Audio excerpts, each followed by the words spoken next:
conquête congolais du droit par l'OADA s'inscrit dans la droite ligne du propos, je devrais le dire, du savant propos de mon illustre prédécesseur à ce sujet.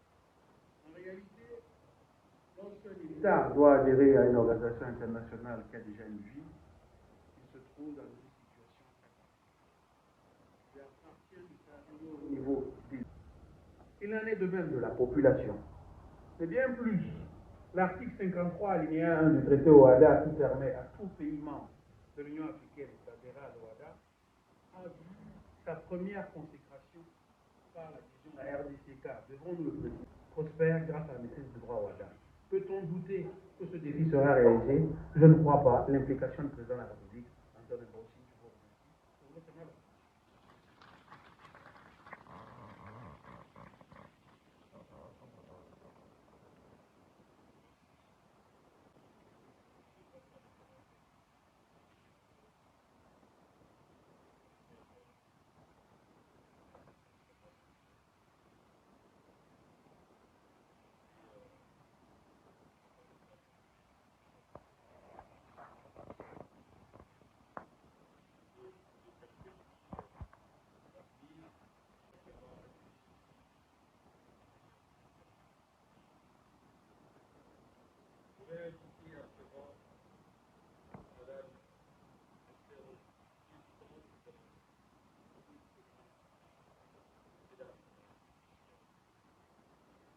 C'est l'honneur de venir à nos assises et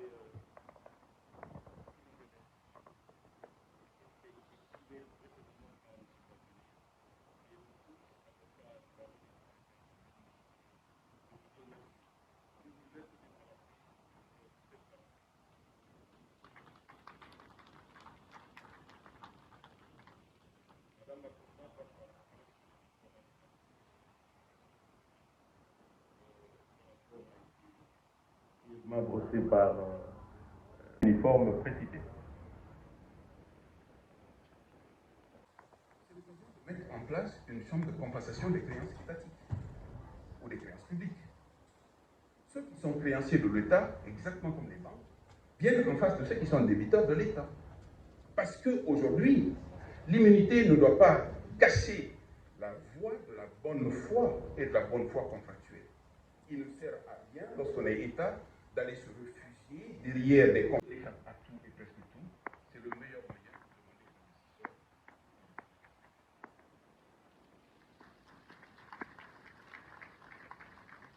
Je voudrais vous remercier, chers confrères.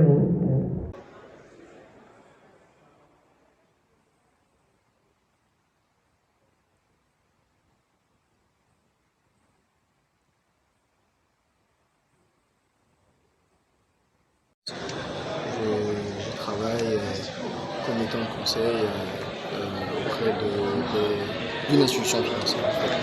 D'une manière succincte, qu'est-ce qu'on peut retenir à l'issue de cette très belle journée qui vient de prendre départ?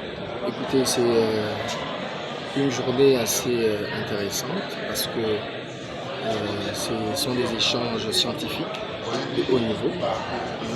Je pense que c'était important, 10 ans après, que la RDC puisse adhérer au traité de l'OADA et faire un bilan. Ça nous permet, comme l'a dit tout à l'heure le professeur Massama, de faire un Big Bang, de faire une introspection, essayer de faire une sorte d'auto-évaluation pour voir quelles sont les améliorations apportées par cette adhésion de notre pays, mais également voir si les objectifs assignés étaient respectés et par après faire des perspectives ou établir des bases ou un plan d'amélioration que le pays pourra suivre pour atteindre ses objectifs par rapport à l'amélioration de son droit des affaires. Et vous personnellement, comment pouvez-vous justifier votre présence dans ces assises? Écoutez, nous sommes des professionnels de droit. Le travail que nous faisons tous les jours est en phase avec les sujets traités. Donc c'était important pour nous d'être là pour pouvoir échanger, apporter notre contribution à ces travaux ou à ces assises d'évaluation de l'adhésion de notre pays à l'OADA. Merci. Merci. Merci. Merci.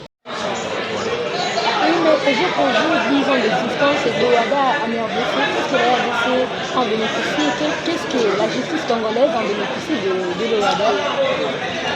La justice congolaise, comme dans la plupart des autres pays membres de l'OADA, bénéficie dans ce sens qu'il y a une législation plus adaptée, moderne, par rapport aux activités qui se font dans le domaine des activités économiques et qui donc permet aux personnes de sécuriser les investissements qu'elles ont et de réguler mieux les activités économiques. Donc dans ce sens, c'est une très bonne avancée parce qu'elle permet de prédire le droit, de connaître le droit applicable et que lorsque le droit applicable est connu, il est plus facile de le mettre en œuvre afin de favoriser les activités économiques.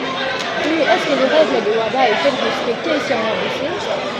Alors, je n'habite pas dans la République démocratique du Congo. D'une façon générale, j'ai l'occasion d'observer régulièrement beaucoup de décisions de justice qui sont rendues en application des textes de l'OADA. Et je peux dire que oui, on remarque beaucoup d'application des textes de l'OADA. Mais encore une fois, comme ça se passe dans la plupart des autres pays de l'OADA, il arrive des situations dans lesquelles certaines règles peut-être ne sont pas bien appliquées, comme dans tous les pays, simplement parce qu'il y a peut-être une difficulté relative à la complexité de certains types de litiges et aussi à la formation des praticiens. Merci. Et après, je vais remercier.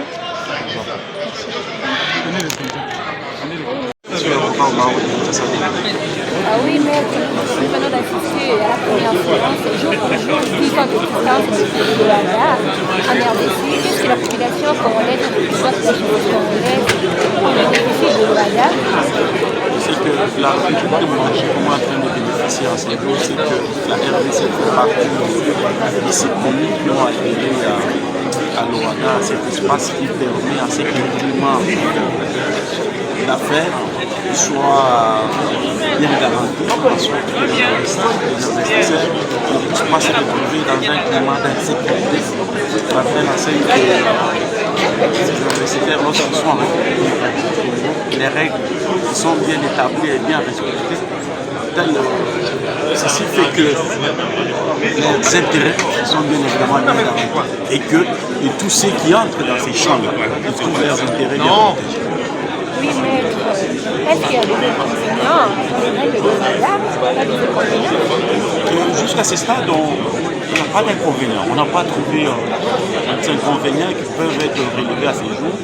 Si nous pouvons parler en termes de 10 ans depuis que la RDC a été ratifiée, adhérée au droit au WADA, c'est qu'il y a plus de bonnes choses que de mauvaises. Donc, nous ne savons pas à ce stade relever les inconvénients parce que s'il y avait des inconvénients, je ne pense pas qu'on allait être là jusqu'aujourd'hui 10 ans.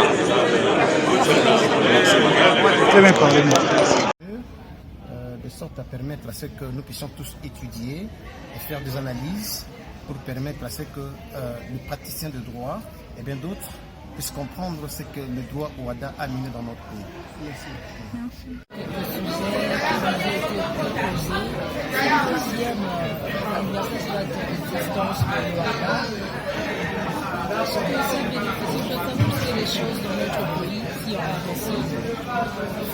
Je pense que l'appartenance à l'OADA de la République démocratique du Congo est quelque chose qui a été beaucoup souhaité.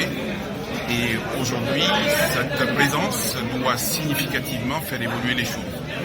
D'abord, en termes de nombre de population, ensuite, en termes de droit et de pratique du droit et d'exercice professionnel, et troisièmement, en ce qui concerne la diversité des activités économiques qui partent des mines, des minéraux, jusqu'aux activités énergétiques dans ce pays-là. Tout cela doit faire en sorte aujourd'hui que la République démocratique du Congo vienne enrichir considérablement l'OADA en tant qu'institution, le droit OADA en termes de pratique professionnelle et l'évolution du droit et de la loi OADA en termes de diversification des activités. Et c'est pour ça que nous avons eu un débat assez important ici en ce qui concerne notamment l'exécution des décisions de justice en compte des personnes publiques, des entreprises publiques, qui est assez criard dans un pays comme la RD Congo. On a rappelé simplement que le principe est que l'État a le droit d'être commerçant au même titre que les personnes privées, mais que lorsque l'État est commerçant, il ne doit y avoir aucune rupture d'égalité, il ne doit y avoir aucun changement qui puisse faire aujourd'hui que le principe de l'égalité de tous devant la loi ne soit pas respecté. Ce sont ces principes-là que nous avons rappelés fort justement en souhaitant qu'aujourd'hui les pratiques puissent évoluer dans ce pays-là et faire en sorte aujourd'hui que le droit, la loi soit conforme justement à ce qui se fait de mieux dans le monde. Merci beaucoup. Ah oui, mais nous venons d'assister à la première séance, jour pour jour, 10 ans de distance du pays de Ouaga en RDC. Qu'est-ce que la population congolaise reçoit de la justice congolaise pour bénéficier de Ouaga? C'est que la République de Mali est en train de bénéficier en ce jour, c'est que la RDC fait partie de ces pays qui ont adhéré à l'Ouaga, cet espace qui permet à ce que le climat d'affaires soit bien garanti, en sorte que les investisseurs ne puissent pas se retrouver dans un climat d'insécurité. Ça fait la scène que les investisseurs, lorsqu'ils sont en République démocratique du Congo, les règles sont bien établies et bien respectées. Ceci fait que les intérêts sont bien évidemment bien garantis et que tous ceux qui entrent dans ces champs-là trouvent leurs intérêts bien protégés. Oui, maître, est-ce qu'il y a des inconvénients dans les règles de Ouaga? Jusqu'à ce stade, il n'y a pas d'inconvénients. On n'a pas trouvé d'inconvénients qui peuvent être relevés à ce jour. Si nous pouvons parler en termes de 10 ans depuis que la RDC a été ratifiée, adhérée au droit au Ouaga, c'est qu'il y a plus de bonnes choses que de mauvaises. Donc, nous ne savons pas à ce stade relever les inconvénients parce que s'il y avait des inconvénients, je ne pense pas qu'on allait être là jusqu'aujourd'hui 10 ans. Merci. Très bien parlé.